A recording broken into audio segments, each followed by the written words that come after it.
ঠিক আছে, mutual fund and capital মার্কেটের যে এরিয়াটা আছে ওখান থেকে এই রিলেটেড কোশ্চেনগুলো খুব করে। ঠিক আছে, security law and capital marketing তোদের এক্সামের জন্য ভালো আর এনআইএসএম এর জন্য ভালো। अच्छा रिकॉर्डिंग मैसेज स्टार्ट हुआ है, एक बार देखो तो। है sir. Okay sir, good evening to all of you again.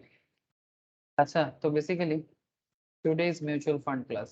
Mutual fund capital market मतलब जो लोग एनआईसीएम का प्रिपरेशन करेगा उनका म्यूचुअल फंड्स, और जो लोग सीएस का भी प्रिपरेशन कर रहे हैं उनका भी म्यूचुअल फंड का एंड कैपिटल मार्केट का जो एरिया है वो भी कवर हो जाता है, थोड़ा डिटेल्स में ज़्यादा हो जाता है।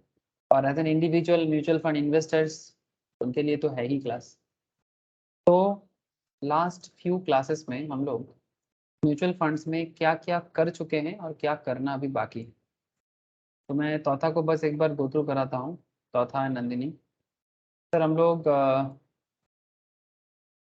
बहुत सारा टॉपिक कवर करके आ चुके हैं, जैसे कि इफ़ यू इंट्रोडक्शंस वगैरह तो हो ही गया था। फंड एनएवी बहुत इंपॉर्टेंट कॉन्सेप्ट है, ठीक है, एग्जाम में बहुत पूछता है कॉन्सेप्ट ऑफ फंड एनएवी क्या है, मतलब net asset value of mutual funds. Fact sheets, mutual fund में फैक्ट सिट्स को कैसे देखा जाता है, मैं प्रैक्टिकल एग्जांपल के साथ बताया था, है ना। मैंने स्पेशली फैक्ट सिट्स में यूज किया था Parag Parekh, but you can use any kind of fact sheets. जो भी कंपनी का फंड आपको पसंद हो, आप अगर आपका इन्वेस्टमेंट हो तो आप जाओ चेक करो, गूगल करो, फैक्ट सिट्स को निकालो और चेक करो सर कि किस तरह से एक पर्टिकुलर फंड के अंदर डिफरेंट डिटेल्स होता है। ठीक है, तो उसी डिटेल्स के बारे में ही मैं बेसिकली मैं आपसे बात कर रहा हूँ। ठीक है, अब एक फंड का जो फैक्ट सिट्स होता है, जैसे अगर आपको मैं जस्ट बताऊँ, जिसमें मैं बहुत डिटेल्स में पहले वाला क्लासेस वगैरह में बताया था कि ये किस तरह से कंपनी अपना पोर्टफोलियो बनाता है, म्यूचुअल फंड्स कैसे वो डिस्ट्रीब्यूट करता है, फंड मैनेजर क्या काम करता है, एवरीथिंग। ठीक है, आपका पैसा फंड मैनेजर के हाथ में जाता है और फंड मैनेजर किस किस तरह से उसको चलाता है, मैं ये सब चीज़ बता दिया था। फिर धीरे धीरे हम लोग म्यूचुअल फंड फैक्ट सेट्स को भी समझ गए, फिर अलग अलग स्कीम, डेब्ट scheme, equity scheme, hybrid scheme, bond. ठीक है, बॉन्ड करे चीनी की बॉन्ड का क्लास किया था आप लोगों ने, index fund, arbitrage fund, mutual fund return calculations, rolling return क्या होता है, ये सब किया था तो था, नहीं हुआ था क्या सर ट्रेजरी बिल मुझे तो लास्ट को इसमें। ट्रेजरी बिल मतलब बेसिकली तुम लोग बॉन्ड में ही लास्ट किए थे। ओके सर, ठीक है। तो सर आज या अभी जो चल रहा है मैं वो उसके बारे में आपको बताता हूँ। देखो, अच्छा ये वाला क्लासेस मैं शेयर कर लूँगा, प्लीज़ कर लेना, हाँ बहुत इंपॉर्टेंट है कि म्यूचुअल फंड के थ्रू से बॉन्ड में कैसे इन्वेस्टमेंट होता है, और अगर आप डायरेक्टली भी बॉन्ड में इन्वेस्ट करना चाहते हो लाइक आरबीआई बॉन्ड या गवर्नमेंट बॉन्ड्स वगैरह जो होता है, ठीक है, वो कैसे होता है, इंडेक्स फंड कैसे चलता है, इसके बारे में भी मैंने डिस्कशंस कर चुका हूँ। ठीक है, जैसे निफ्टी के बेसिस में फंड में इन्वेस्टमेंट, ठीक है, इंडेक्स फंड कहते हैं, निफ्टी सेंसेक्स, ठीक है, ये किस तरह से इसके बेसिस में फंड को म्यूचुअल फंड कंपनी चलाते हैं, वेरी इंटरेस्टिंग पार्ट था। आर्बिट्रेज का काम कैसे होता है, स्टॉक मार्केट में एक बहुत ही इंपॉर्टेंट कॉन्सेप्ट है, और म्यूचुअल फंड कंपनीज भी इस तरह के आर्बिट्रेज का काम करके भी अपने फंड का बैलेंस को बढ़ाता है। बहुत ही easy way to raise money, arbitrage बहुत इंटरेस्टिंग कॉन्सेप्ट है सर, पढ़ोगे तो जानोगे सब, एक बार प्लीज क्लास गो थ्रू करना। फिर हम लोगों ने रिटर्न कैलकुलेशन करना सीखा, और अभी हम लोग धीरे धीरे जैसे अगर मैं यहाँ पर बात करूँ म्यूचुअल फंड में एक्सपेंस क्या होता है, expense ratio, direct and regular plan में फर्क कितना होता है, ठीक है। স্ক্রিন টেস্ট দেন নি। ওহো, বলবি তো, কত কি দেখিয়ে যাচ্ছে, ভুলেই গেছি কথা বলতে বলতে, sorry. Okay sir, sorry. I hope अभी दिख रहा है ना, नाउ स्क्रीन शेयर হ্যাঁ है। স্যার। ओके सर, এতক্ষণ বলিস নি,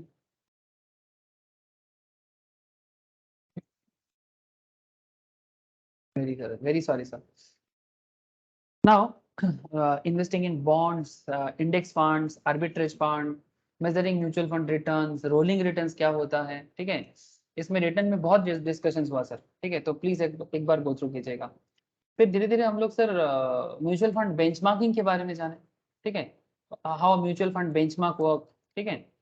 उसके बाद एक बहुत इंटरेस्टिंग एरिया में हम लोग अभी हैं सर, म्यूचुअल फंड में beta, SD, Sharpe ratio, Sortino, capture ratio, ये पॉइंट में मेनली अभी बात चल रहा है।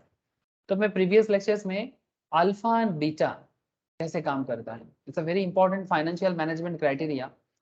फाइनेंस में alpha and beta, not just alpha beta, alpha beta gamma. और ये सिर्फ म्यूचुअल फंड में ही नहीं, अगर आप इक्विटी डेरिवेटिव्स वगैरह में काम करते हो, फ्यूचर एंड ऑप्शंस का भी पढ़ाई करते हो, वहां पर भी लगता है, ठीक है। फ्यूचर एंड ऑप्शंस का जो रेगुलर ट्रेडिंग होता है ना सर, उसके ऊपर करेंटली मेरा फ्यूचर एंड ऑप्शंस का एवरी वीक मॉर्निंग में क्लास हो रहा है, ठीक है। फ्यूचर एंड ऑप्शंस में स्पेशल पढ़ाई हो रहा है। इसका मेन रीजन है कि क्योंकि फ्यूचर एंड ऑप्शंस में मार्केट जॉब बहुत है, ठीक है।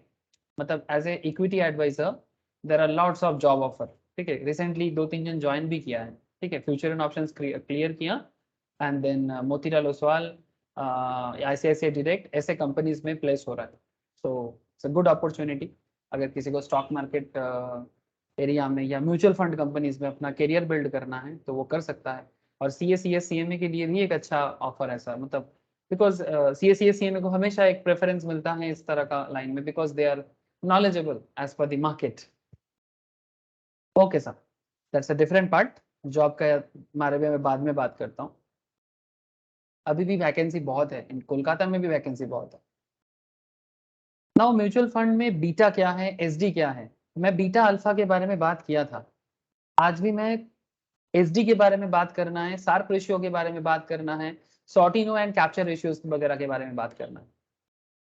सर मैं आपको दिखाता हूँ, आपको मैं एक म्यूचुअल फंड फैक्ट शीट से दिखाता हूँ।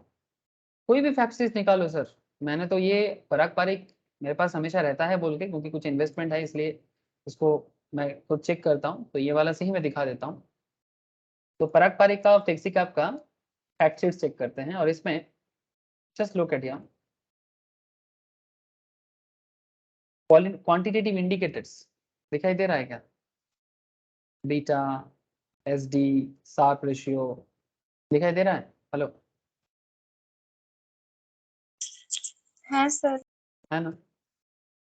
तो पॉइंट इज दैट सर, इसमें बीटा कैसे काम करता है, जैसे मैं लास्ट क्लास जो था प्रीवियस वीक का, उसमें मैंने अल्फा और बीटा ही बताया था। ऐसा प्रीवियस वीक में क्लास मोस्ट ऑफली नहीं हुआ था, बट उससे प्रीवियस वीक में जो मतलब जो भी इससे पहले का क्लास लाइव हुआ था, उसमें मैंने अल्फा एंड बीटा के बारे में ही डिस्कशन किया। अब डिस्कशन करना बाकी है एसडी के बारे में, स्टैंडर्ड डेविएशन। सर आप लोग बचपन से स्टैटिस्टिक्स में स्टैंडर्ड डेविएशन के बारे में तो बहुत पढ़ाई भी किए हो, सुने भी होंगे। हाँ सर, सिग्मा, क्या सर, सिग्मा के बारे में सुना कि नहीं सुना? अरे स्टैटिस्टिक्स याद आ रहा है, 11-12 में हो सकता है, कॉलेज में भी किए होंगे आप लोग, है ना। तो ये स्टैंडर्ड डेविएशंस रियल लाइफ में कैसे काम करता है उसका यूज पता चलेगा, और सिर्फ म्यूचुअल फंड में ही नहीं। मतलब देखो, म्यूचुअल फंड कंपनीज तो इन्वेस्टमेंट करता है, जो एक्चुअली म्यूचुअल फंड और नॉर्मल स्टॉक ब्रोकर या मतलब स्टॉक इन्वेस्टमेंट या फ्यूचर एंड ऑप्शंस में फर्क इतना है कि वहां पर हम लोग खुद से करते हैं, और यहाँ पर म्यूचुअल फंड कंपनीज अपने लिए करता है, बस इतना फर्क है और कुछ नहीं। तो एक्चुअली मैं यही क्वांटिटेटिव इंडिकेटर्स में ही अभी बात कर रहा हूँ, सब इंडिकेटर्स यहाँ पर नहीं है, ठीक है। अभी और भी कुछ इंडिकेटर्स होता है जो भी जरूरी होता है म्यूचुअल फंड के लिए, ठीक है। तो जैसे यहाँ पर बीटा बोला, तो बीटा जानने के लिए आपको अल्फा भी जानना जरूरी था, बीटा को जानने के लिए अल्फा को भी जानना जरूरी था, समझ रहे हैं सर। तो अल्फा के बारे में मैंने लास्ट क्लास में बताया, तो अल्फा, बीटा, ठीक है, गामा, सिग्मा, सब कुछ काम करता है। सिग्मा मतलब एसडी, ठीक है, मतलब एसडी को सिग्मा कहा जाता है ग्रीक में, ठीक है, ग्रीक में सिग्मा, एसडी को बेसिकली सिग्मा कहा जाता है। It's okay sir. So now चलो मैं आपको पॉइंट में लेके आता हूँ। इस तरह से हम लोग जब भी कोई म्यूचुअल फंड को एनालिसिस करते हैं, तो उसमें इस तरह का बीटा, एसडी, शार्प रेशियो, ये सब नजर आता है सर। तो एक काम करते हैं सर, बीटा और अल्फा के बारे में आप लोग एक बार लास्ट क्लास चेक कीजिएगा, ठीक है। मैं और रिपीट नहीं कर रहा हूँ, मिल जाएगा ना, इसलिए मैं और रिपीट नहीं कर रहा हूँ, एक बार प्लीज गो थ्रू करना, कोई डाउट हो मुझे पूछना, अल्फा एंड बीटा में डिफरेंस क्या है। मैं आज थोड़ा सा फोकस करूंगा एसडी में और शार्प रेशियो में, लेकिन मैं एसडी शार्प रेशियो में जाने से पहले एक बार आप लोगों को ना अल्फा बीटा में थोड़ा सा कनेक्ट करना चाहूंगा, ठीक है। ऐसे अल्फा बीटा जो काम करता है ना सर, वो बेसिकली जैसे बीटा का क्या काम, अब लोग फाइनेंस में भी बीटा के बारे में पढ़ाई की हो, कॉस्ट ऑफ कैपिटल या कैपिटल स्ट्रक्चर में। हाँ तो था, याद है, बीटा यूज करके, हाँ सर, इस फैक्टर। है ना, risk factor, exactly sir, beta risk factor को ही डिनोट करता है sir, beta basically risk factor को ही डिनोट करता है। अच्छा चलो मैं आपको थोड़ा सा अल्फा बीटा बता देता हूँ, चलो सर थोड़ा सा सुविधा हो जाएगा, फटाफट बताता हूँ फिर मैं न्यू में जाऊंगा। Sir one of the key attributes of mutual fund is the beta of the fund, the beta of a mutual fund is measure the relative risk expressed as number. Beta can take any value above or below zero. Beta can take any value above or below zero. मतलब आप beta zero के नीचे या ऊपर कुछ भी ले सकते हो। Beta gives us perspective of relative risk of mutual fund and it's benchmark.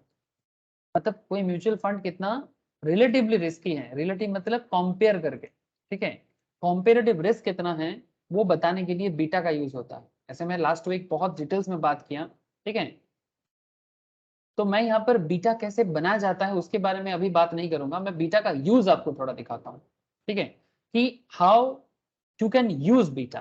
ठीक है, मैं बीटा का कैलकुलेशन पार्ट में अभी थोड़ा सा कीप कर रहा हूँ उसको, कैलकुलेशन पार्ट में मैं बाद में आता हूँ सर, ठीक है। बेसिकली मैं ये बीटा का कैलकुलेशन पार्ट जो है, जो मैं नॉर्मली फाइनेंस में भी यूज करता हूँ और फ्यूचर के क्लास में, फ्यूचर एंड ऑप्शंस के क्लास में बताता हूँ। जो अभी करेंटली एवरी मॉर्निंग जो सुबह का क्लास चल रहा है ना सर 9:15 से मार्केट आवर में, वहां पर मैं ये फ्यूचर एंड ऑप्शंस में बीटा का कैलकुलेशंस वगैरह मैं ज्यादा डिटेल्स में बता सकता हूँ, बिकॉज वहां पर मुझे वो मौका मिलता है। लेकिन म्यूचुअल फंड में आपको बीटा नजर आता है ना, जैसे मैं अभी अभी आपको एक फंड दिखाया, अभी अभी आपको मैं फंड दिखाया, आपको यहाँ पर बीटा दिख रहा है 0.73, है ना तथा, दिखाई दे रहा है ना? हाँ सर। Yes sir. सिमिलरली यहाँ पर एक फंड है, देखो ये भी एक फंड है, यहाँ पर कितना बीटा दिख रहा है? 0.95। ओके, सो 0.73, 0.95 ये होता क्या है, इसको यूज कैसे करना है, तो इसी के बारे में मैंने बात किया था sir.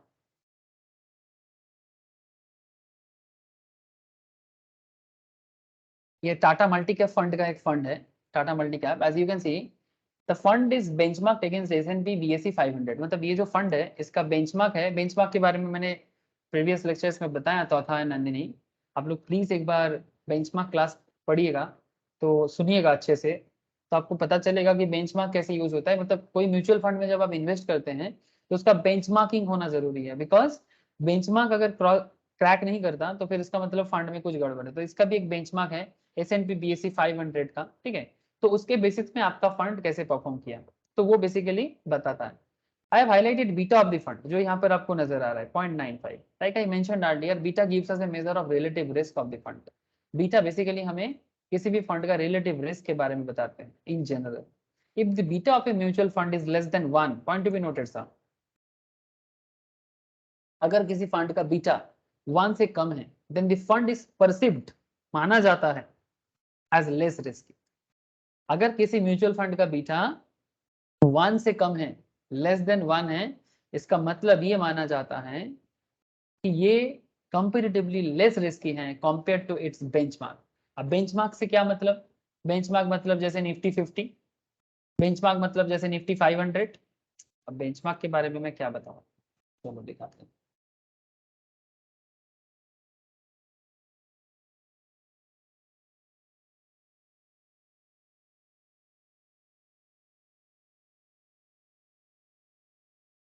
Just look at some, there are lots of benchmark. मतलब हमारा फंड मार्केट में कैसा परफॉर्म कर रहा है, मतलब फंड मतलब म्यूचुअल फंड, ठीक है, there are lots of mutual fund organisations, lots of mutual fund asset management company, है ना, 40-45 के आसपास है, मैं आपको बहुत बार क्लास में दिखाया। तो जो भी फंड आप यूज कर रहे हो वो अगर किसी पर्टिकुलर बेंचमार्क को फॉलो कर रहा है, से for example best, one of the best Nifty 50, Nifty 500, इन पे बहुत ज्यादा होता है, ठीक है, Nifty 100, Nifty next 50, Nifty mid cap, Nifty small cap, ठीक है, ये सब स्टॉक मार्केट रिलेटेड निफ्टी वगैरह हैं। मतलब निफ्टी से भी क्या आपका फंड अच्छा रिटर्न दे रहा है, क्या निफ्टी के पैरेलली रिटर्न आपका फंड प्रोवाइड कर रहा है, ठीक है, this is the parameter sir. अगर निफ्टी के आसपास है या निफ्टी क्रॉस कर रहा है, इसका मतलब आपका फंड का परफॉर्मेंस अच्छा माना जाएगा, ठीक है। Now point is that risky कितना है, point is that sir risky कितना है, ये जानना बहुत जरूरी है कि किसी पर्टिकुलर फंड में रिस्क कितना है, ठीक है। तो यहाँ पर वही बताया जा रहा है कि अगर किसी फंड का बीटा लेस देन 1 है, ठीक है। अब बीटा कैलकुलेशन पार्ट में मैं बाद में आता हूँ सर, ठीक है, मैं बताऊंगा, ऐसे तो मैं फ्यूचर में ही बता पाऊंगा नॉर्मली ज्यादा डिटेल्स में, बट फिर भी मैं यहाँ भी कोशिश करूंगा। If the beta of the mutual fund is less than 1, the fund is perceived as less risky compared to its benchmark. For example, Tata Multi-Cap Fund has a beta of 0.95 and Motilal बोल रहा हूँ मैं, पराग Parikh flexi cap में हमारा beta दिख रहा था 0.73. Hence the fund is slightly less risky compared to its benchmark.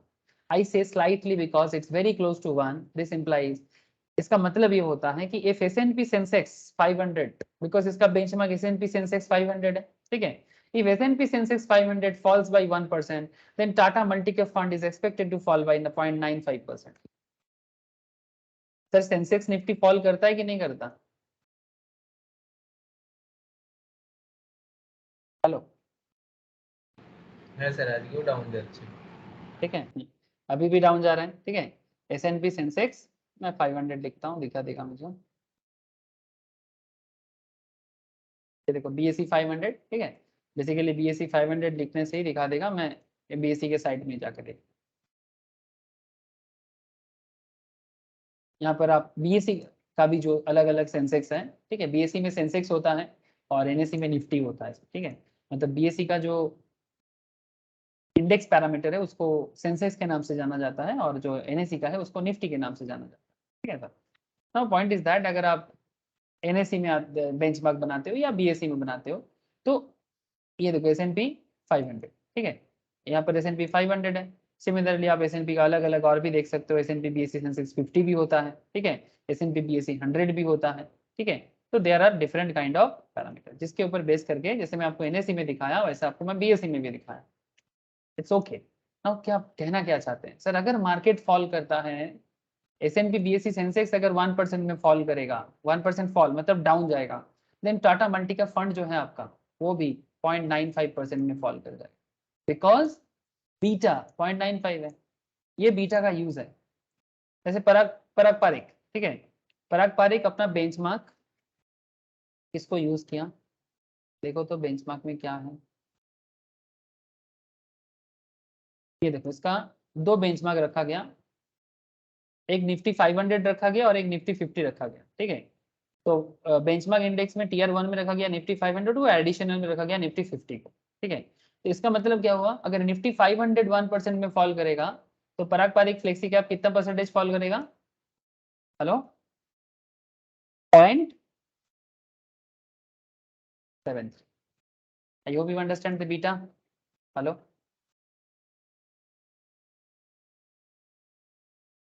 বল নন্দিনী, বুঝতে পারছিস কি পারছিস না? হ্যাঁ স্যার পেরেছি। মানে 1% ফল করলে 0.73% মিউচুয়াল ফান্ড ফল করবে। फॉल করবে because that particular mutual fund का बेंचमार्क वो है। तो बेसिकली बीटा कॉम्पिटिटिव रिस्क को मेजर करता है। कॉम्पिटिटिव रिस्क, कॉम्पिटिटिव क्यों, मतलब रिलेटिव रिस्क हो गया ना, रिलेटिव, कंपेरेटिव मतलब मैं कहना चाहता हूँ रिलेटिव। रिलेटिव मतलब कि टाटा कैपिटल टाटा मल्टीकैप का रिलेशन किस में है, सॉरी टाटा मल्टीकैप का रिलेशन है S&P BSE सेंसेक्स पे, बिकॉज वो उसका बेंचमार्क माना गया है। मतलब टाटा मल्टीकैप बताएंगे, जैसे कि यहाँ पर मैं आपको अभी इसमें दिखाया ना पराग पारिक में, तो वो अपना बेंचमार्क निफ्टी 50 या निफ्टी 500 को माना, सो वो उसका रिलेटिव रिस्क एरिया मतलब रिलेटिव बेंचमार्क है। तो इसके लिए बेंचमार्क चैप्टर भी थोड़ा सा एक बार पढ़ लेना चाहिए। जैसे आपको बेंचमार्क चैप्टर पढ़ लोगे ना, आपको बहुत अच्छे से समझ में आ जाएगा कि हो क्या रहा है। इन सिंपल अगर मैं कहूँ मतलब बताया जाए सर, कि अगर मार्केट फॉल करता है 1% में तो ये इनका फंड फॉल कर जाएगा 0.95% में, एंड वाइस वर्सा बढ़ भी जाएगा। If the beta was 0.6 or 0.65, the fund is less risk or less volatile. अगर 0.95 की जगह 0.6 हो या 0.65 होता तो और लेस वोलेटिल माना जाता compared to its benchmark. Why? Because S&P Sensex 500 falls by 1%, then multi-cap expected to fall by only 0.65%. तो बीटा जितना कम हो उतना अच्छा, यस ना, बीटा जितना कम हो उतना अच्छा ना। बहुत लोग म्यूचुअल फंड देखता है लेकिन मतलब समझ में नहीं आएगा तो फिर इसका क्या मतलब सर। 0.73 ठीक है, 0.73 तो इससे क्या फर्क पड़ता है सर? 0.73 से फर्क पड़ता है ना कि अगर मार्केट गिरेगा 1% में तो ये भी गिरेगा 0.73 में। अगर मार्केट बढ़ेगा 1% में, इसका मतलब भी इसका मार्केट बढ़ेगा भी 0.73% म्यूचुअल इस पर्टिकुलर फंड। तो ये मतलब होता है, तो जितना कम हो जाए उतना ही अच्छा, बिकॉज ये रिस्क एरिया को डिनोट करता है। तो बेसिकली मार्केट बढ़ने से ना भी बढ़े, बट मार्केट गिरने पे जितना कम गिरे उतना अच्छा, ठीक है। This is what I mean by relative risk, इसीलिए रिलेटिव रिस्क वर्ड को मैंने यूज किया। It gives us a perspective of how risky the fund is compared to its benchmark. Now if the beta of a fund is equal to 1, then it means the fund is less as risky as its benchmark. अगर किसी particular fund का beta 1 है, इसका मतलब यह है कि benchmark का रिस्क जितना है, फंड का रिस्क भी उतना है। मतलब निफ्टी 50 जितना रिस्की है, निफ्टी 500 जितना रिस्की है, सेंसेक्स 50 जितना रिस्की है, सेंसेक्स 500 जितना रिस्की है, आपका फंड भी उतना ही रिस्की है। If the benchmark falls by 1%, the fund is expected to fall by 1%। अगर बेंचमार्क 1% में फॉल करेगा तो आपका फंड, चाहे वो पराग पारिक हो या टाटा कैपिटल हो, ठीक है, या फिर कोटक कैपिटल हो या कोटक का म्यूचुअल फंड्स हो या फिर एक्सिस म्यूचुअल फंड्स हो या फिर एसबीआई म्यूचुअल फंड्स हो, जो भी आपका पर्टिकुलर फंड है, so both the benchmark and the funds are expected to have similar risk profiles. मतलब स्टॉक मार्केट में पैसा लगा कि जितना रिस्क फीलिंग आता है, यहाँ पर भी उतना ही रिस्क फीलिंग आएगा। Lastly, if the beta of the fund is higher than 1, it implies that the fund is riskier compared to its benchmark. अगर किसी पर्टिकुलर बीटा 1 से ज्यादा है, इसका मतलब फंड काफी रिस्की है बेंचमार्क के हिसाब से। फॉर इंस्टेंस अगर किसी पर्टिकुलर स्टॉक का बीटा 1 বেশি হবে সেই ক্ষেত্রে। Obviously sir, very good. अगर बीटा ज्यादा तो रिटर्न भी ज्यादा, है ना। ये beta 1.2 suggest that the fund is 20% riskier compared to its benchmark. 20% because 1 तो है ही, 1 is a constant area, so 0.2 मतलब 20%, 0.2 मतलब 0.2 into 100 करो 20%, तो 20% riskier compared to its benchmark. If the benchmark falls by 1%, अगर सेंसेक्स निफ्टी, जो भी सेंसेक्स निफ्टी का जो भी बेंचमार्क यूज किया, अगर वो 1% में गिरेगा तो आपका फंड 1.2% में गिरेगा, ठीक है। लेकिन रिटर्न भी ज्यादा होगा सर। रिटर्न का रिस्क ऑलवेज रिटर्न के साथ आता है ना। इसलिए म्यूचुअल फंड में देखना एक रिस्कोमीटर भी होता है। रिस्कोमीटर देखा आप लोगों ने म्यूचुअल फंड में, बड़ा ही पॉपुलर है रिस्कोमीटर। ये है रिस्कोमीटर, देख रहे हैं। देखो सर, पराग पारिक का यहाँ पर क्या क्या फंड है, देखो पराग पारिक फ्लेक्सी कैप है, पराग पारिक टैक्स सेवर्स है, पराग पारिक लिक्विड फंड है, ठीक है, और क्या है, कंजर्वेटिव हाइब्रिड है, दिख रहा है ना सर। इसमें से देखो तो पराग पारिक फ्लेक्सी कैप का रिस्कोमीटर क्या बता रहा है, कीम रिस्कोमीटर एंड बेंचमार्क रिस्कोमीटर। इसका बेंचमार्क है Nifty 500। Nifty 500 very high risk है, और ये पराग पारिक फंड भी high risk, very high risk में आता है। सबसे कम होता है लो, सबसे हाई होता है वेरी हाई, और बाकी बीच में होता है high moderate low to moderate, ठीक है। और बेंचमार्क रिस्कोमीटर में क्या होता है, low to moderate, same to same. तो यहाँ पर हम लोगों ने ये देखा फ्लेक्सी कैप जो है ये हाई रिटर्न तो जनरेट कर रहा है, बट हाई रिस्क के साथ ही हाई रिटर्न जनरेट कर सकता है ना। इसीलिए तो कहा जाता है no risk no gain. Sir Parag Parikh tax savers, sir tax savers का फंड भी जो है वो भी हाई वेरी हाई कैटेगरी में है, ठीक है। उसका भी बेंचमार्क 500 है निफ्टी का। हाइब्रिड जो है sir Parag Pareek conservative hybrid fund देखो आप, ये मॉडरेटली हाई है, ठीक है, not very high not high, moderate high. तो इसका रिस्क भी मॉडरेट हाई में है, और ये जिस पर्टिकुलर बेंचमार्क को यूज कर रहा है, बेंचमार्क का रिस्कोमीटर है क्या, क्रिसिल हाइब्रिड 85+15, ठीक है। क्रिसिल का बेंचमार्क को यूज किया है, ठीक है। क्रिसिल केयर जो बेसिकली रेटिंग एजेंसी है, उसका जो हाइब्रिड फंड का कॉन्सेप्ट है कंजर्वेटिव इंडेक्स का, उसको बेंचमार्क यूज किया, वो भी मॉडरेटली हाई रिस्क कैटेगरी में आता है, moderate high, not very high not only high, it's a moderate high. Parag Parikh liquid fund, sir liquid fund जो है ये देखो इसका risk low to moderate category में आता है, और यहाँ पर भी ये मॉडरेट दिख रहा है, इसमें क्रिसिल लिक्विड फंड इंडेक्स को यूज किया गया है, ठीक है। अच्छा, और कुछ है क्या यहाँ पर, सर और कुछ तो यहाँ पर है नहीं। सो आई होप यू अंडरस्टैंड कि रिस्कोमीटर भी बहुत इंपॉर्टेंट कॉन्सेप्ट है, ठीक है, कि रिस्कोमीटर भी इंपॉर्टेंट है। तो ये जो भी पर्टिकुलर म्यूचुअल फंड आप यूज करते हो, उसका बेंचमार्क क्या है, और उस बेंचमार्क के बेसिस में आपका फंड का परफॉर्मेंस कैसा है या आपका फंड का रिस्क कैसा है, ये जानना भी आपके लिए जरूरी है। ओके, सब मिल जाएगा सर, सब मिल जाएगा। बेसिकली ये सब क्रिसिल वगैरह क्या कर रहा है एडिशनल बेंचमार्क में, टी-बिल इंडेक्स, मतलब ये सब गवर्नमेंट बॉन्ड वगैरह फंड वगैरह में अपना रिटर्न को देखता है। ये तो सेफ एरिया है, वहां पर रिटर्न भी कम आता है लेकिन सेफ रिटर्न एरिया है, इसीलिए लो रिस्क। डेप्ट फंड ज्यादातर केस में होता है, डेप्ट या गवर्नमेंट सिक्योरिटीज वगैरह जो होता है। किरे बुझते পারছিস तो? হ্যাঁ স্যার। नंदिनी পারছিস কি পারছিস না বল।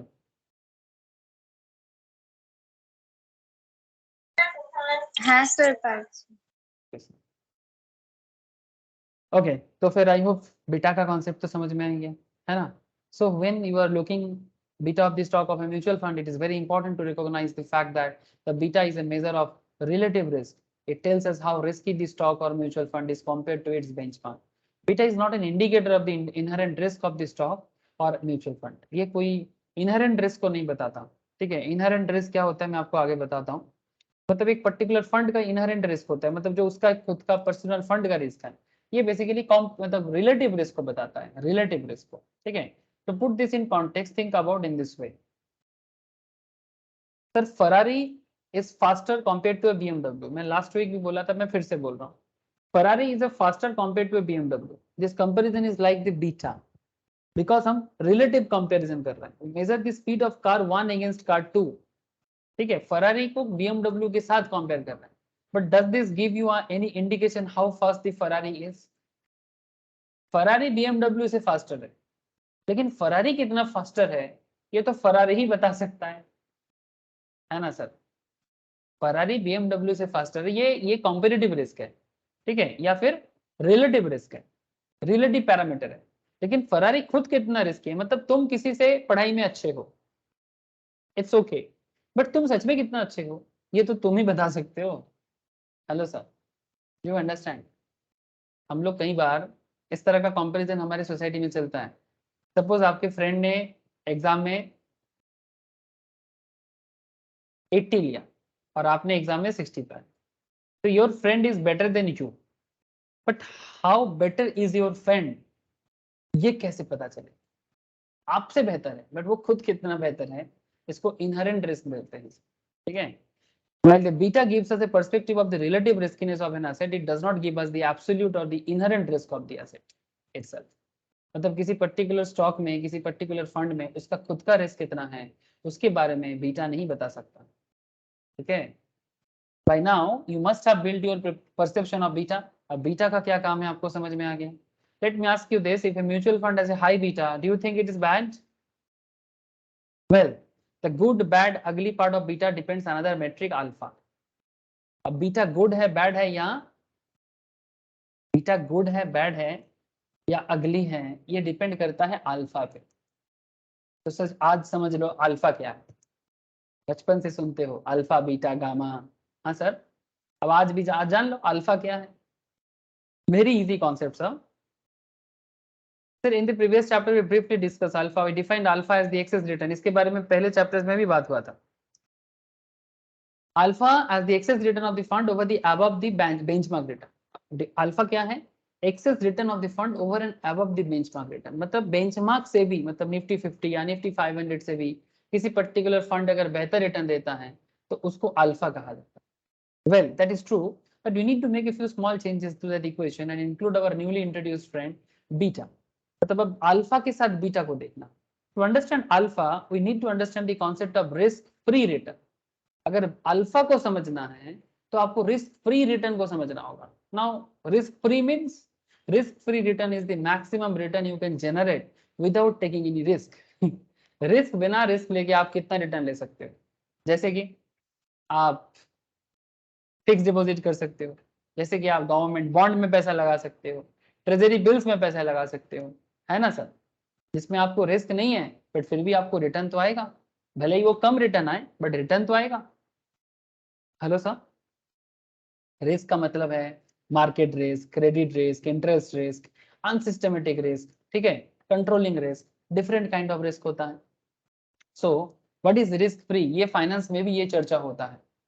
फाइनेंशियल मैनेजमेंट में भी इसके बारे में चर्चा होता है, risk free return, RF real, है ना, याद होगा जो लोग फाइनेंस का क्लास करते हैं sir, specially for chartered CMA CS के क्लास में जो फाइनेंस का डिस्कशन होता है वहां पर भी इसका डिस्कशन होता है। तो there are two return sources which fit in the above definitions. अच्छा, क्या मैंने रिकॉर्डिंग ऑन किया था sir?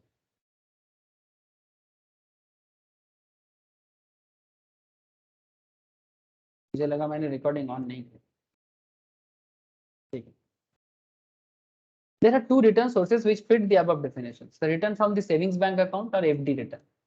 Of course, we can argue that banks too are not safe. ये आर्गुमेंट चल सकता है, बहुत लोग बोलते हैं नहीं बैंक भी सेफ नहीं है भाई आजकल, है ना, जैसे कि येस बैंक में हुआ था, बहुत सारे लोगों का पैसा फ्रीज कर दिया गया। Sir that's a different part, but अभी उसको छोड़ देते हैं, understandable, but let's keep that argument aside, है ना। अब आर्गुमेंट को साइड में रखते हैं और बात को आगे बढ़ाते हैं। अच्छा, और if you R A stickler, जैसे ये मनी मार्केट में जैसे गवर्नमेंट बॉन्ड्स है, ठीक है, गवर्नमेंट सिक्योरिटीज, ठीक है, ये कहाँ मिलेगा? ये आप अगर आप ये आरबीआई के साइड में जाओगे ना, आपको डिटेल्स मिल जाएगा, मैं दिखाता हूँ। तो अगर आप गवर्नमेंट ऑफ इंडिया का जो ट्री बिल वगैरह है, ठीक है, ट्रेजरी बिल जो सरकार इशू करता है, short term loan basically, the treasury bills have an implicit sovereign, so sovereign है मतलब एकदम प्योर है, कोई रिस्क फ्री है सब, and so it's deemed safe, इसको सेफ माना जाता है, इवन बैंक से भी सेफ माना जाता है। जैसे एक 364 डेज का जो ट्रेजरी बिल है एक साल का, इसका बता रहा है 3.73, मैं इस पे अप्रोक्स रफली 3.75 मान लेता हूँ, ठीक है, या फिर समझने के लिए 4% मान लेता हूँ कि एक सरकारी ट्रेजरी बिल मुझे एक साल में 4% रिटर्न दे सकता है, ठीक है, सेविंग से थोड़ा सा ज्यादा, एफडी से थोड़ा सा कम, ठीक है। अब डिटेल्स अगर आपको लेना है आज के मार्केट में क्या चल रहा है, मैं वो भी दिखा देता हूँ।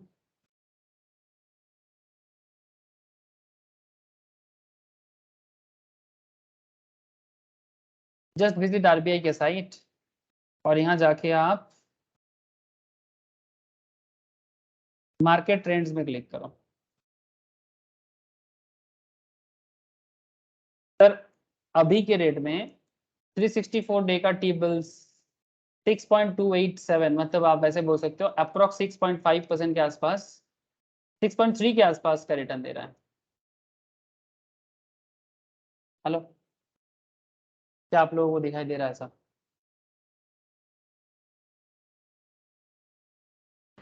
স্যার এফডি থেকে তো বেশি দিচ্ছে। एफडी से ज्यादा है? হ্যাঁ স্যার 5.2 দেয় এফডিতে। तब तो अच्छा है, तो गवर्नमेंट बॉन्ड में इन्वेस्ट कर दो, गवर्नमेंट बॉन्ड में इन्वेस्ट कर दो, जीरोधा स्टॉक्स वगैरह के थ्रू से कर सकते हो, या फिर आप किसी म्यूचुअल फंड्स, जो म्यूचुअल फंड ये सब में इन्वेस्ट करते हैं, ऐसा म्यूचुअल फंड उनमें इन्वेस्ट कर दो, खराब नहीं रहेगा। डायरेक्ट भी कर सकते हो, मैं बॉन्ड के क्लास में बताया था, ठीक है। आजकल आरबीआई का भी एक साइट आया है सर, आरबीआई का भी एक साइट आया है जिसके थ्रू से आप डायरेक्टली कर सकते हो, ठीक है, उसके थ्रू से भी जाके देख सकते हो। So opportunity is there, you can do it. Okay, खुद भी जानो दूसरों को भी जाना बोलो सर, खुद भी जानो दूसरे को भी बोलो, दुनिया बदल रहा है, आप भी बदलो। अच्छा, तो फिर ये पुराना डेटा है सर, ठीक है, नया डेटा काफ़ी चेंज हो गया, ठीक है सर, इसीलिए मैंने साइट में लेके गया आपको। अच्छा, तो अभी क्या है कि इसका मतलब क्या है, ये जो पैसा आपका है ना, जो 6% का करंट जो 6.3 है, ठीक है, ये अभी 6.3 है, ये सेफ है आपका, ये आपको मिलेगा ये, तो ये विदाउट एनी रिस्क आप कमा सकते हो। तो T bill rates as of today रफली about 6.3%। Alpha is defined as the excess return of the mutual fund over the benchmark return on a risk adjusted basis, ठीक है, रिस्क एडजस्टेड बेसिस में benchmark return से कितना return आपने ज्यादा कमा। तो रिस्क एडजस्टेड बेसिस का मींस क्या है? Calculate the difference between the mutual fund return, मतलब आपका म्यूचुअल फंड कितना रिटर्न दे रहा है। अब रिटर्न कितना कैलकुलेट करे, कैसे करोगे, उसके लिए मैंने रिटर्न कैलकुलेशन का अलग से क्लास करवा के रखा, must go through. Mutual fund returns, उसमें सीएजीआर कॉन्सेप्ट है, रोलिंग रिटर्न कॉन्सेप्ट है, ठीक है, point to point return concept है, very interesting, and the risk free return. So mutual fund return and risk free return, जैसे कि 6.3, calculate the difference between the benchmark return and the risk free return and multiply this by beta, और जो भी आएगा उसको beta से multiply करो और take the difference between 1 and 2, ठीक है, ये जो दो पॉइंट है इन दोनों के बीच में जो डिफरेंस है उसको मैथमेटिक्स करो। समझ में आ रहा है सब? बड़ा सिंपल है, प्रैक्टिस करोगे ना बड़ा ही सिंपल है। उसके लिए थोड़ा मार्केट के साथ कनेक्ट होना पड़ेगा। जैसे आप मार्केट बॉय बन जाओगे ना, ये सब चीज़ें आपको रेगुलर बेसिस में करने का मौका मिल जाता है। म्यूचुअल फंड कंपनीज में काम करोगे, ठीक है। आजकल म्यूचुअल फंड में बहुत वैकेंसी है, ठीक है। जैसे उस दिन बात हो रहा था इसके साथ, ये बजाज फाइनेंस में, बजाज सिक्योरिटीज जो है, बजाज का एक न्यू ब्रोकिंग फर्म बना है, अच्छा सैलरी दे रहा है। और बात हो रहा था सर निपॉन में, निपॉन बहुत ही अच्छा है, पहले रिलायंस का था, बाद में निपॉन हुआ, उसका भी म्यूचुअल फंड वैकेंसी है सर आजकल। बस आपको उसके लिए NISM, equity derivative, mutual funds, ये सब थोड़ा सा क्रैक कर लेना है। और साथ में अगर CA में है तब तो छोड़ ही दो, मतलब एटलीस्ट इंटर या एग्जीक्यूटिव। अच्छा, तो मैथमेटिकली अल्फा क्या है? Mutual fund return minus risk free. Mutual fund में जितना रहे उससे रिस्क फ्री रिटर्न। अगर म्यूचुअल फंड रिटर्न आपका 12% है, रिस्क फ्री अगर आपका 6.3 है, ठीक है। और बेंचमार्क अगर मानो आपका 13% दे रहा है, रिस्क फ्री रिटर्न आपका मानो 6.3, जो भी आएगा उसको बीटा से डिवाइड कर दो, जो भी आएगा आपको उसको बीटा से डिवाइड कर दो, ठीक है। So let's put this in this context with an example. Assume a certain fund gives you a 10% return. चलो ये वाला एग्जांपल लेते हैं, ठीक है। कोई फंड से आपको 10% आ रहा है, बेंचमार्क रिटर्न जो है वो मानो 7%, और बीटा ऑफ द फंड है 0.75। मतलब अगर मार्केट 1% में गिरता है, ठीक है, जिस पर्टिकुलर बेंचमार्क को आप यूज कर रहे हो, अगर वो बेंचमार्क आपका 1% गिरेगा तो आपका फंड 0.75 गिरेगा। और रिस्क फ्री रेट को 4% मान के चलते, ठीक है। तो 10 माइनस 4, 7 माइनस 4 इंटू 0.75, सो आपका अल्फा हो गया 3.75. As you can see, the alpha is not just the difference between the fund and its benchmark. Alpha is not just the difference between the fund and its benchmark, which if true, the alpha would have been, अगर ऐसा होता तो alpha हो जाता 3%, मतलब 10 minus 7, 10% मेरा fund का return है, 7% बेंचमार्क का रिटर्न है, तो 10 minus 7 equals to 7, 3 is equals to our alpha. लेकिन ऐसा नहीं है, बहुत लोग ये गलत फहमी करते हैं कि अल्फा का मतलब है बेंचमार्क माइनस म्यूचुअल फंड। नहीं सर, अल्फा बताने के लिए आपको ये फॉर्मूला यूज करना पड़ेगा। अल्फा का फॉर्मूला ऐसा है, mutual fund return, risk free return minus benchmark return minus risk free return into beta, ठीक है, तब जाके आपको अल्फा मिलेगा। तो हमारा अल्फा है 3.75, as you can see. So but now many of you may not find this intuitive. You may question where the additional 0.75% comes. ये extra 0.75% कहाँ से आ गया? Well, think about it. The fund has managed to generate a 10% return compared to the index 7%, while managing to stay significantly less volatile. इसकी हमारा beta कितना है? 0.75. Hence we are rewarding the fund for its good behavior or less volatile behavior. Therefore, the alpha is 3.75. मतलब ये जो extra 0.75 आया, ये basically beta के कारण आया। तो 3% की जगह 3.75, जो उसका रिस्क रिलेटिव रिस्क है। Fund has manage to generate 10% return compare to index, index से भी ज्यादा रिटर्न दिया, while managing to stay significantly less volatile, ठीक है। तो उसमें बीटा काम आ गया, और वही बीटा 0.75 के कारण आपका रिटर्न भी थोड़ा सा अल्फा का ज्यादा है। Now imagine the same fund with the same returns, same fund होता और सेम रिटर्न होता, अगर बीटा 1.3 होता 0.75 की जगह, तो आपका अल्फा क्या होता? सर कम हो जाता अल्फा, क्योंकि देखो 10 माइनस 4 एंड 7 माइनस 4, और बीटा कितना है 1.3, तो 6 माइनस 3.9 तो 2.1। See that while the return remain the same, return तो सेम ही आ रहा है, but thanks to beta the alpha is significantly lesser on a risk adjusted basis, ठीक है। तो रिस्क एडजस्टमेंट के कारण आपका अल्फा कम हो रहा, जितना बीटा ज्यादा होगा उतना अल्फा कम, जितना बीटा कम होगा उतना अल्फा ज्यादा। तो कंक्लूड, तो फिर क्या मतलब निकल रहा है? Alpha is the excess return of the fund over and above the benchmark return. Alpha is a risk adjusted, the fund is rewarded if the return are generated by keeping a low risk profile and penalized for being a volatile. समझे sir? मैं फिर से समझा रहा हूँ, alpha एक risk adjusted concept है, fund को रिवॉर्ड मिलेगा if the return are generated by keeping a low risk profile. अगर फंड एक लो रिस्क प्रोफाइल मेंटेन करता है उसके लिए उसको रिवॉर्ड मिलता है, एंड उसको पेनल्टी मिलेगा जब वो वोलेटाइल हो जाएगा, ठीक है। मतलब ज्यादा वोलेटिलिटी में आपको थोड़ा सा दिक्कत हो जाएगा, ठीक है। तो by now you just must have realized that volatility plays an important role in measuring the mutual fund performance. Mutual fund का परफॉर्मेंस को मेजर करने के लिए वोलेटिलिटी एक बहुत इंपॉर्टेंट चीज है. Beta is a measure of volatility. It tells us how risky the fund is when compared to its benchmark. Beta is a relative risk and does not reveal the fund's inherent risk.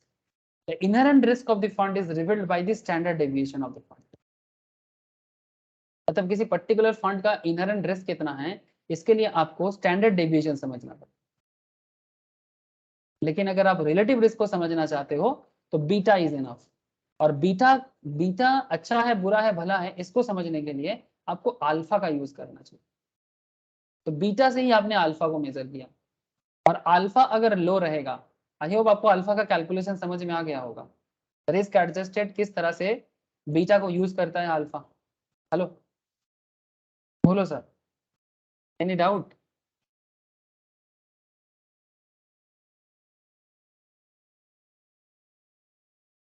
तथा नंदिनी, बोलो sir, बोलो क्या question है, बोलो.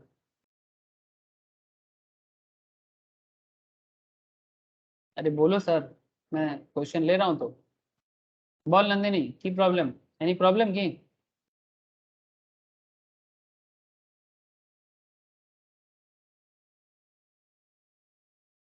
না आवाज sir, বুঝেছি।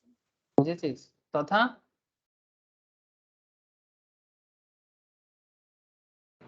है सर.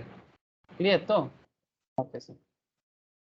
तो फिर बेसिकली बीटा अच्छा है, बुरा है, भला है, ये डायरेक्टली समझ में नहीं आता. इसके लिए आपको अल्फा को भी समझना पड़ेगा. ठीक है, तो अल्फा के थ्रू से आप बीटा का रिस्क प्रोफाइल को चेक कर, मतलब बीटा का रिस्क मैटर को आप चेक कर सकते हैं, और उसके ऊपर बेस करके आप फंड रिस्की है कि लेस रिस्की है ये समझ सकते हैं. Obviously high risk high return, low risk low return. ठीक है, that's the concept. Now relative risk को समझ में आया. But sir what about standard deviation? ऐसे तो स्टैंडर्ड डेविएशन सर फ्यूचर का पार्ट है. ठीक है, ये ऑप्शन थ्योरी, ऑप्शंस वगैरह में पढ़ाया जाता है सब. ठीक है, जो मैं अभी सुबह सुबह करा रहा हूँ सब. ठीक है, उसके अंदर ही बेसिकली ये वोलेटिलिटी का जो कॉन्सेप्ट है इसको समझा जाता है, और स्टैंडर्ड डेविएशंस को भी समझाया जाता है, जो basically future and option trading का कॉन्सेप्ट है ना, जिसको इक्विटी डेरिवेटिव में पढ़ाया जाता है.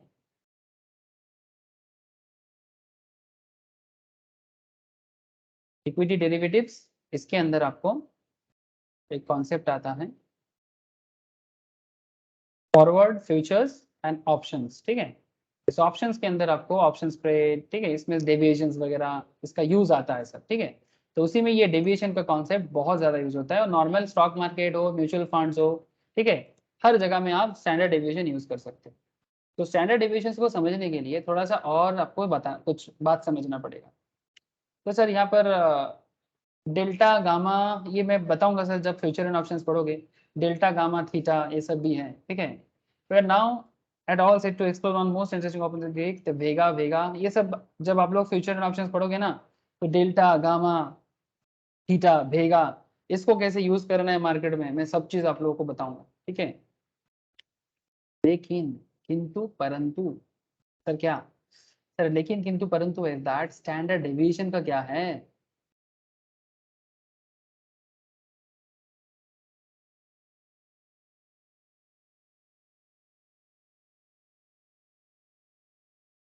आप लोग ये सब किए हो सर, मीन डेविएशंस वगैरह? मैम के पास अगर स्टैटिस्टिक्स करोगे आपको फिर से याद आ जाएगा.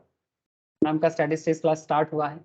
आप लोग अगर फिर से स्टैटिस्टिक्स सीखना चाहते हो या याद करना चाहते हो, तो स्टैंडर्ड डेविएशंस इस तरह से होता है ना सर. देखो, मैं अभी स्टैंडर्ड डेविएशन तो नहीं सिखाऊंगा, बस मैं इसका एप्लीकेशन बताऊंगा आपको.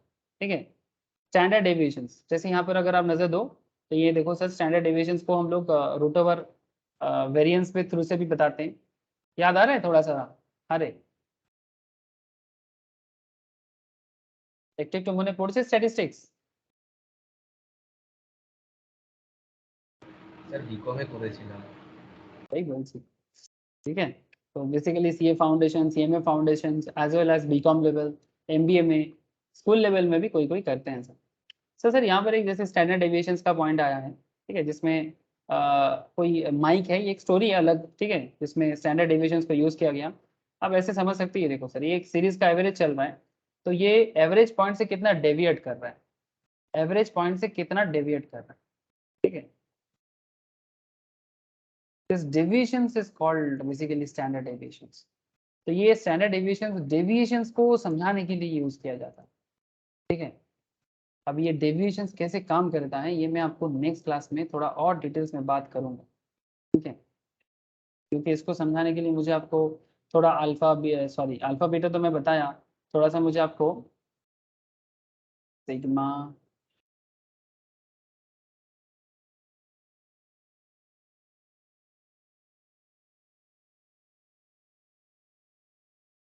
काफी सारा मैटर समझाना पड़ेगा, तब जाके मैं आपको यहाँ तक पहुँचा सकता हूँ। क्या करें अभी बताएं। मैं तो बता दूंगा बट आप लोग कनेक्ट कर पाओगे कि नहीं वही मैं सोच रहा हूँ।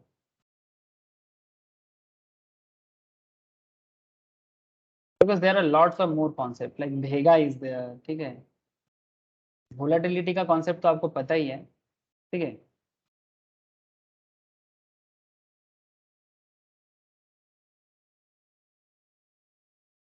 अच्छा चलो समझने की कोशिश करो। चलो अभी आपको मैं कोशिश करता हूँ समझाने का स्टैंडर्ड डेविएशंस को, ठीक है। ये भेगा, गामा, डेल्टा, थीटा ये तो है ही, इसको मैं बाद में बताऊंगा आप लोगों को फ्यूचर एंड ऑप्शंस में। बट थोड़ा सा वोलेटिलिटी को समझते हैं, ठीक है। सर व्हाट इज वोलेटिलिटी, ये बहुत ही बड़ा क्वेश्चन है, बहुत लोग पूछते रहते हैं सर। सर मार्केट में वोलेटिलिटी कैसे काम करता है, ये जो स्टॉक मार्केट में अप डाउन चलता है ना बेसिकली, ठीक है। तो ये बहुत ही फ्यू ट्रेडर्स जो ट्रेडिंग करते हैं ना, ये बहुत ज्यादा ये बात करता है। I asked this question to quite a few traders and most common answer is volatility is the up down movement of the stock market, ठीक है। ये ज्यादातर लोग यही बात करता है, ठीक है। If you have a similar opinion volatility then it is about time we fix that, ठीक है। तो अभी इसको थोड़ा सा फिक्स करना है सर, वोलेटिलिटी क्या है, ठीक है। क्या ये सच में अप एंड डाउन है, ठीक है। क्या ये सच में मार्केट का अप एंड डाउन है। तो here is the agenda, the topic will spill over a few chapters जिसमें बहुत सारा कॉन्सेप्ट आता है सर वोलेटिलिटी के बेसिस में। तो मैं बेसिकली अभी इस टॉपिक में थोड़ा सा इसलिए मैं थोड़ा कंफ्यूज हूँ क्योंकि ये बेसिकली फ्यूचर ऑप्शंस का टॉपिक है। अब इस टॉपिक को मैं अभी म्यूचुअल फंड के साथ कनेक्ट मुझे करना है बिकॉज म्यूचुअल फंड में भी स्टैंडर्ड डेविएशंस का यूज होता है, बट बहुत लंबा डिस्कशन रह जाएगा। So understand the volatility really means understand how to measure volatility, practical applications of volatility, understand different types of volatility and उसके साथ आपको थोड़ा भेगा भी समझना पड़ेगा। अब चलो ठीक है, भेगा भी समझ लेंगे बाद में, जैसे अगर अल्फा समझे बीटा समझे तो भेगा क्या चीज। तो let's get started sir. Money ball बोल के एक हॉलीवुड मूवी है, ठीक है। इस मूवी में क्या हुआ था, Billy Beane and manager of a baseball team in the US. आप लोगों ने देखा क्या ये मूवी, एनीवन हॉलीवुड मूवी में इंटरेस्ट रखता है तो जरूर देखा होगा, ठीक है। So there is a Hollywood movie जिसका नाम है Moneyball. It's a real life story and Billy Beane a manager of a baseball team in US, ठीक है। The movie is about Billy Beane and his young colleague and how they leverage the power of statistics to identify relatively low profile but extremely talented baseball players. Relatively low profile but extremely talented baseball players. A method that was unheard of during his time and a method that proved to be both innovative and disruptive. अब अगर आपने नहीं देखा आप जरूर देखें। इसमें bread पीट का मूवी है, ब्रैड पीट बहुत ही फेमस बॉलीवुड हॉलीवुड एक्टर है सब, ठीक है। But for the message it's drive across the topics related to life and business. I will not get into the details, however let me draw some inspirations from the Moneyball. अब इसमें क्या है थोड़ा सा देखते हैं and volatility के बारे में समझने का कोशिश करते हैं। The discussions below may appear unrelated to stock market, but please don't get discouraged.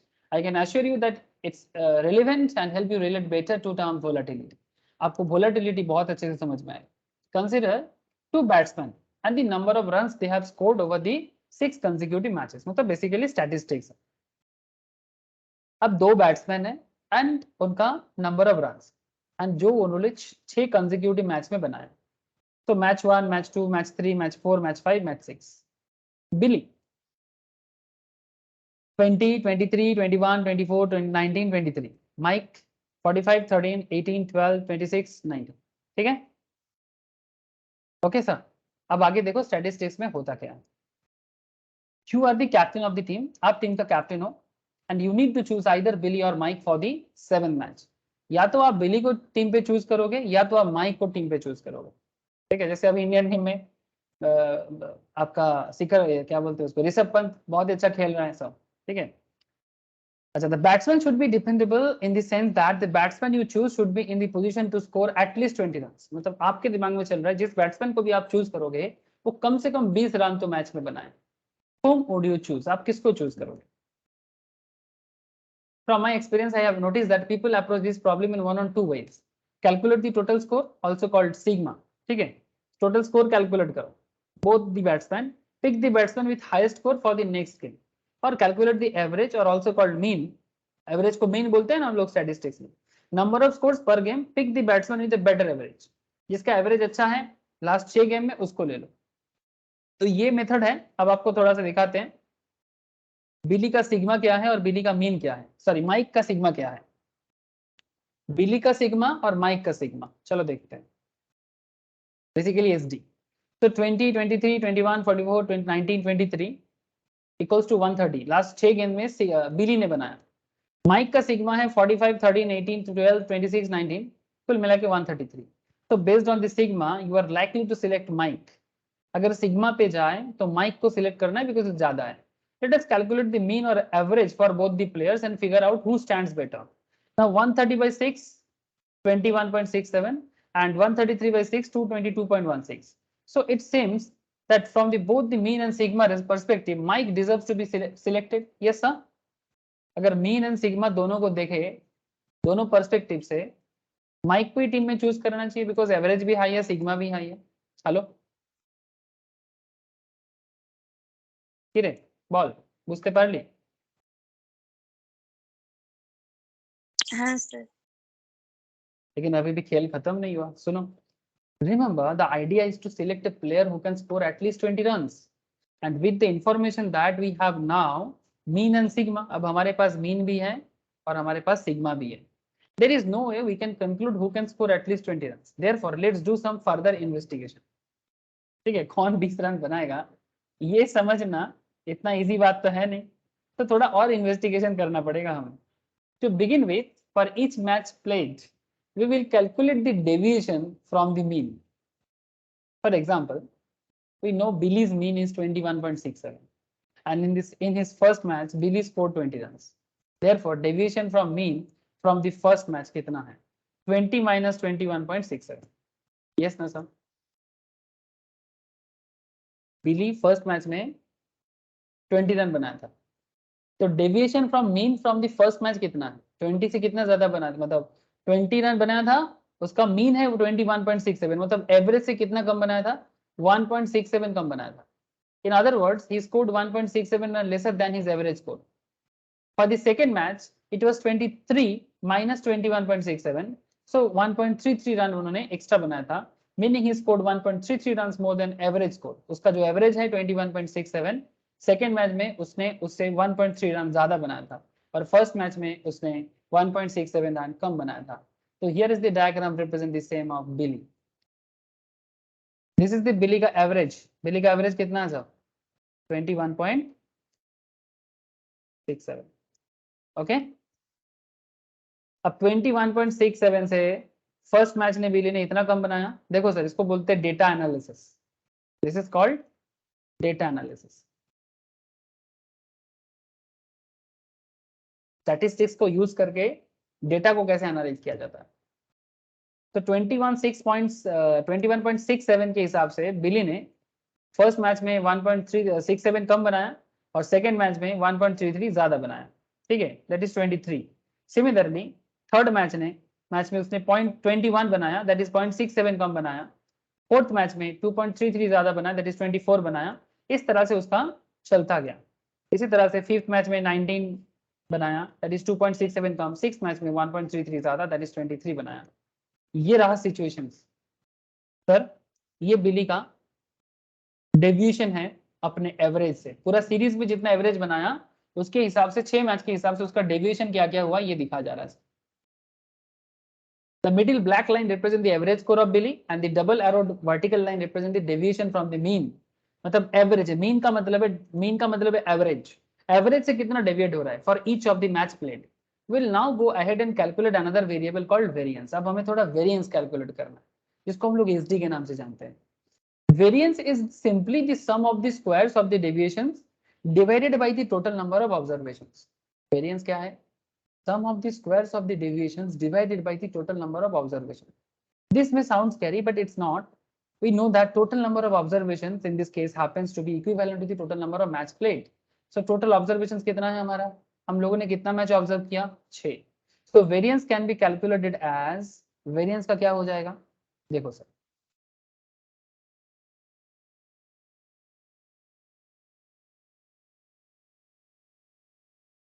इसको स्क्वायर में करना है, जितना भी सम मिलेगा उसको स्क्वायर करना है. देखो वेरिएंस कैसे कैलकुलेट होता है, ठीक है, H D square sigma square होता है ना सर, आप लोगों ने इसमें किया, मैं ज्यादा स्टैटिस्टिक्स में नहीं जाना चाहता, बेसिकली सिग्मा स्क्वायर होगा, सिग्मा स्क्वायर में हमें वेरिएंस मिलेगा. ठीक है, तो देखो 1.67 सिग्मा आपका, उसका स्क्वायर करो, प्लस 1.33 सिग्मा, उसका स्क्वायर कर दो. ठीक है, 0.67 मतलब जितना आपका वेरिएंस है उसको आप स्क्वायर करो.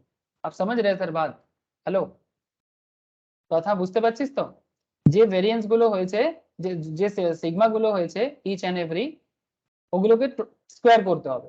ঠিক আছে, তাতে আমি ভেরিয়েন্স পাবো. बेसिकली स्टैटिस्टिक्स का जो यूज है वही हो रहा है सर. तो वेरिएंस का मतलब है sum of the squares of the deviation divided by the total number of observations. तो कुछ नहीं करना है, वेरिएंस इक्वल्स टू जो डेविएशन हुआ है 1.67 उसका स्क्वायर, 1.33 उसका स्क्वायर, 0.67 उसका स्क्वायर, 2.33 उसका स्क्वायर, 2.67 उसका स्क्वायर एंड 1.33 उसका स्क्वायर. जो भी आएगा उसको ऑब्जर्वेशन से डिवाइड कर दो. तो अगर आप ऐसे करते हो, आपको जो वैल्यू मिलता है दैट इज 19.33, उसको डिवाइड कर दो 6 से तो 3.22 आता है आपका. Now we will define another variable called standard deviation, which is calculated as standard deviation equals to root over of variance. जो वेरिएंस आएगा उसको रूट करना है, स्क्वायर रूट करना है. ठीक है, स्क्वायर रूट करना है. अब 3.22 को स्क्वायर रूट करो, स्क्वायर रूट ऑफ 3.22 करके देखो कैलकुलेटर में. हेलो, कैलकुलेटर में करके देखो सर, 3.22 का स्क्वायर रूट 1.794. हेलो, मतलब 3.22 का स्क्वायर रूट हो गया 1.79 इन सिंपल. तो ये हो गया हमारा स्टैंडर्ड डेविएशन. स्टैंडर्ड डेविएशन मतलब S D equals to root over of variance. और वेरिएंस कैसे आया वो आपने देखा. अब सर माइक का standard deviation works out to be 11.18. अच्छा, इतना देर से हम लोग किसका कर रहे थे, बिली का कर रहे थे, है ना. लेकिन अच्छा इतना मुझे इतना बता दो सर, स्टैंडर्ड डेविएशन कैलकुलेट करना सीख गए सर. हेलो, स्टैंडर्ड डेविएशन करना सीख गए, बोलो ना. है सर. ठीक है, अब इस तरह से हम लोग बिली का निकाला, तो सिमिलरली आप माइक का भी निकाल लोगे ना. सिमिलर पैटर्न में माइक का हो जाएगा कि नहीं हो जाएगा, घर पे प्रैक्टिस करोगे माइक का.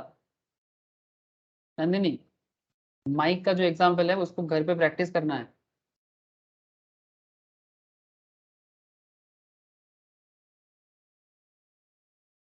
ठीक है, अब माइक का करने के बाद आपका आएगा देखो 11.18.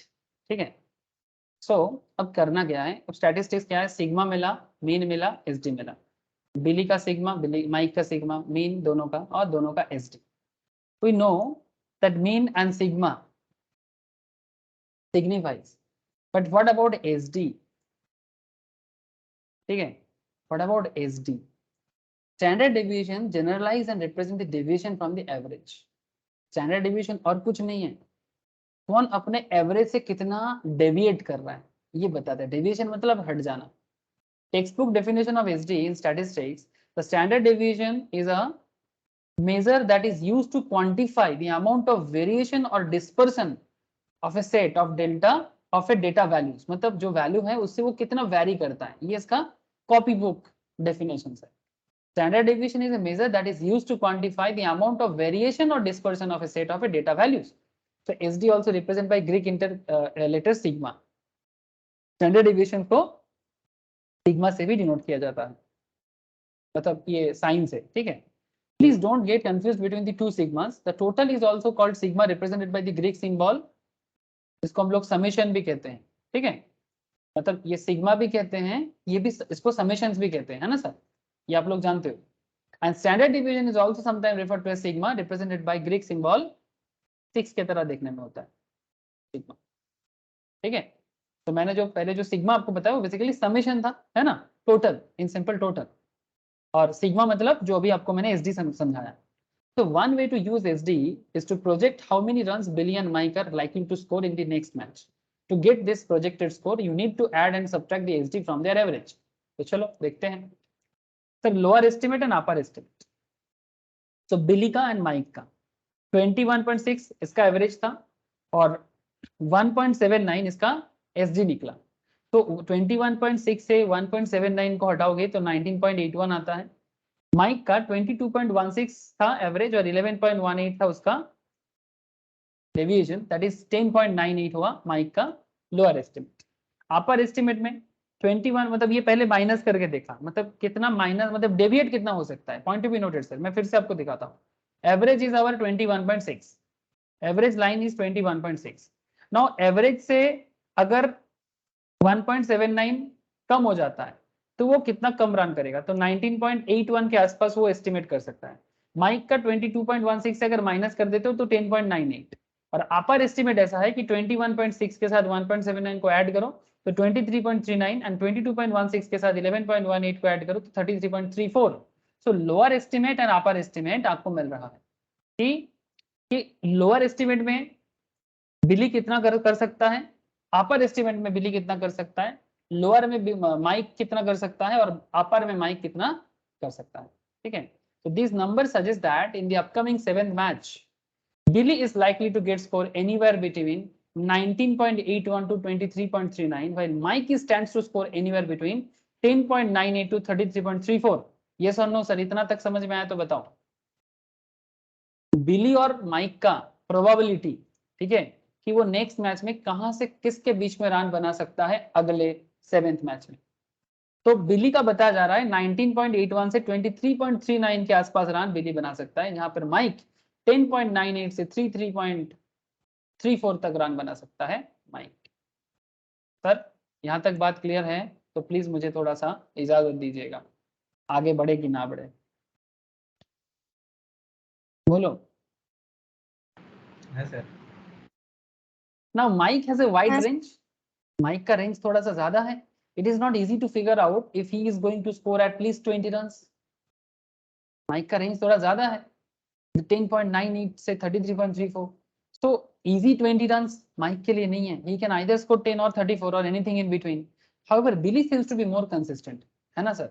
His range is smaller, which means he will neither be a big hitter nor a lousy player.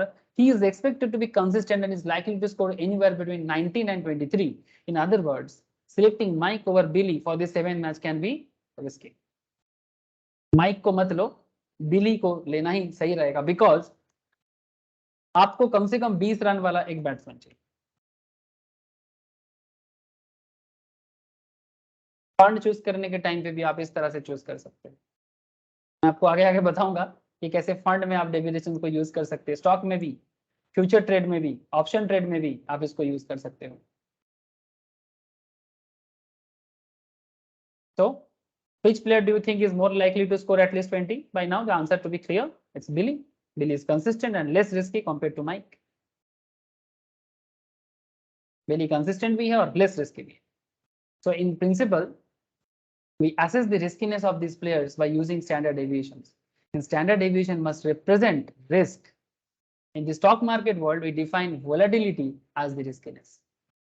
Stock market world में volatility को riskiness कहा जाता है of the stock or an index, जैसे कि Nifty, Sensex. Volatility is a percentage number as measured by the standard deviations. Volatility is a percentage number as measured by its standard deviations. Standard deviation से मतलब average market से वो कितना deviate कर रहा है, ये है स्टॉक मार्केट का मेन मतलब मैटर। निफ्टी अपने स्टैंडर्ड एरिया से कितना डेविएट कर रहा है, सेंसेक्स अपने स्टैंडर्ड एरिया से कितना डेविएट कर रहा है, आपको बात समझ में आ रहा है सर? उसका एवरेज एरिया से वो कितना डेविएट कर रहा है, कितना नीचे आएगा कितना ऊपर जाएगा,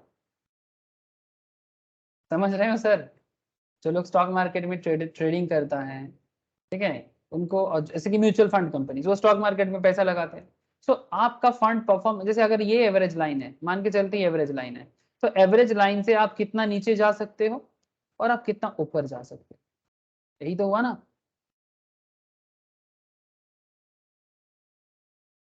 कितना डेविएट कर सकते हैं, ये डेविएशन ही है जिसके कारण हम लोग स्टॉक मार्केट में up down up down up down देखते हैं। यहाँ पर ये लाइन चार्ट में है। अगर आप लोग टेक्निकल एनालिसिस सीखते हो ना सर, टेक्निकल एनालिसिस में क्या है ना, चार्ट पैटर्न सिखाया जाता है। ये भी आजकल चल रहा है सर, सुबह सुबह 2 दिन करके होता है, वही मार्केट आवर में 3 दिन फ्यूचर ऑप्शंस का क्लास और 2 दिन टेक्निकल का क्लास होता है, जिसमें टेक्निकल एनालिसिस भी सिखाया जा रहा है। तो कैंडल स्टिक्स वगैरह होता है ना, मैं आपको दिखाता हूँ, 1 मिनट।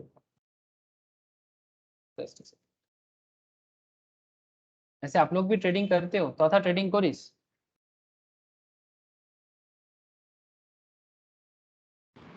অল্প বিস্তার স্যার। চার্ট ট্রেড করতে পারিস?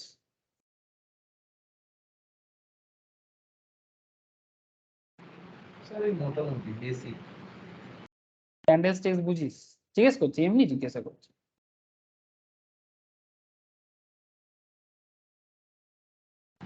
ওই আর কি স্যার।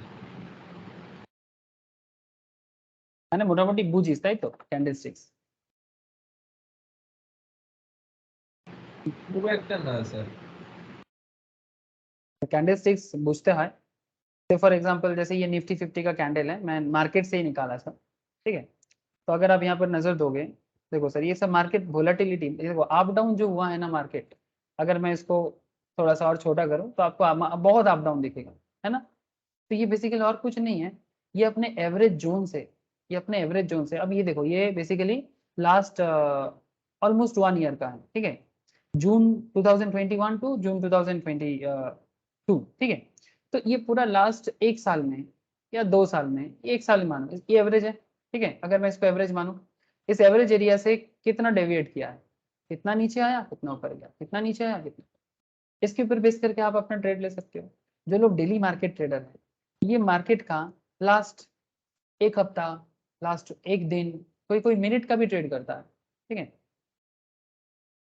जो लोग मिनट में ट्रेड करता है, तो लास्ट 15 मिनट में मार्केट कितना डेविएट किया है, ठीक है, उसको भी देखते हैं। और बाकी ये सब अलग अलग कैंडल का भी मतलब है सर, अलग अलग कैंडल का मतलब है। जैसे जैसे देखो ये बहुत सारा है, मैं आपको क्या बताऊँ, जैसे ये एक स्पिनिंग टॉप है। स्पिनिंग टॉप अगर मार्केट में आता है तो बेसिकली मार्केट में इंडिसीजन क्रिएट होता है, ठीक है। दोजी या फिर मारूबोजू या फिर इंगल्फिंग, ठीक है। मारूबोजू मुझे दिख नहीं रहा है अभी। इंगल्फिंग मतलब एक बड़ा कैंडल और एक छोटा कैंडल, पोजीशन किस पोजीशन पे कैंडल बन रहा है, ये सब भी सीखना पड़ेगा सर आप लोगों को। अगर आप लोग जानते हो थोड़ा बहुत तो ठीक है, नहीं जानते तो जब आप लोग सीखोगे, ठीक है। जैसे अभी आज ही सुबह मार्केट का क्लास था, तो इसमें मैं इंगल्फिंग बता रहा था, ठीक है। इंगल्फिंग का मतलब होता है सर कि अगर मानो कि कोई स्टॉक, कोई लगातार 2 कैंडल फॉर्म हुआ है, जैसे मुझे अभी यहाँ पर इंगल्फिंग दिखा नहीं, दिख जाए तो मैं आपको दिखाता हूँ। मतलब पहले एक छोटा कैंडल बनेगा रेड में, उसके बाद एक बड़ा कैंडल बनेगा ग्रीन में। अगर वो डाउन ट्रेंड में फॉर्म हो जाए तो इसका मतलब ये समझना कि अगला मार्केट आप अप जाने का चांसेस बढ़ जाता है, ठीक है। There are lots of important parameter जो यूज करते हैं ट्रेडर मार्केट में, ठीक है। और उसके बाद साथ में ये सब जो स्टैटिस्टिकल इश्यूज है ना, जैसे कि स्टैंडर्ड डेविएशंस, जो भी आपको मैंने सिखाया, ठीक है। आई होप कि स्टैंडर्ड डेविएशंस बहुत ही अच्छे से समझ में आया। হ্যালো, কি রে স্ট্যান্ডার্ড ডেভিয়েশন ভালো করে বোঝা গেছে কি যায়নি? হ্যাঁ sir. So now standard deviation का कॉन्सेप्ट तो मैं बता दिया, लेकिन अब एक चीज बाकी रह गया सर। सर स्टैंडर्ड डेविएशंस को मार्केट में यूज कैसे करें, ठीक है। मतलब म्यूचुअल फंड, मैं अभी स्टॉक मार्केट में नहीं जाऊंगा, अगर आप लोग फ्यूचर क्लास या फिर टेक्निकल क्लास जब करोगे तब आप लोगों को मैं उस सब चीज़ों के बारे में और बता सकता हूँ। लेकिन what about mutual fund investment, standard deviations and volatility. अब वोलेटिलिटी क्या है, स्टैंडर्ड डेविएशंस क्या है और इसका यूज म्यूचुअल फंड में क्या है, ये हमारा नेक्स्ट क्लास का चर्चा रहेगा, ठीक है। अगर ये समझ में आएगा ना आपको, तब जाके मैं आपको एक बहुत ही स्पेशल चीज़ें 2 बता पाऊंगा, that is very very important. ये एग्जाम में भी पूछता है सर, स्पेशली मैं प्रोफेशनल एग्जाम लाइक NISM तो है ही, बट CS CMA के एग्जाम में भी पूछता है, स्पेशली CS के एग्जाम में, CMA फाइनल में शार्प रेशियो क्या है, ठीक है, शॉर्टिनो क्या है, कैप्चर रेशियोज क्या है, इंपॉर्टेंट मैटर है। लेकिन सिर्फ डेफिनेशन रट के कोई फायदा नहीं है सर, मतलब जानो, यूज करो, प्रैक्टिकल है, ठीक है, प्रैक्टिकल नॉलेज से दुनिया को दिखाओ कि भाई मुझे सच में आता है, मैं सिर्फ डेफिनेशन रट के नहीं आया, ये होना चाहिए। In our next class we will discuss about, अच्छा बीटा एसडी मैं बता दिया आज, अब एसडी का यूज बताऊंगा, शार्प रेशियो बताऊंगा, शॉर्टिनो बताऊंगा एंड कैप्चर रेशियो बताऊंगा, ठीक है। म्यूचुअल फंड ऑलरेडी हम लोग काफी डिटेल्स में पहुंच गए सर, अगला और 5-7 क्लास लगेगा जिसमें पूरा म्यूचुअल फंड कंप्लीट हो जाएगा, ठीक है। आप लोगों के लिए बस इतना बताऊंगा तौथा नंदिनी के लिए कि जो क्लासेस बीच में मिस हुआ है वो एक बार बीच में कर लो, ठीक है, और हो सके तो बीच में एक NISM का एग्जाम दे डालो, एटलीस्ट म्यूचुअल फंड कॉन्फिडेंस आ जाएगा, मजा आएगा सर। दीदी क्या है सर, आप लोग दोगे म्यूचुअल फंड का एग्जाम? जो लोग NISM का कर रहे हैं वो लोग तो देगा, बट क्या आप लोग भी दोगे?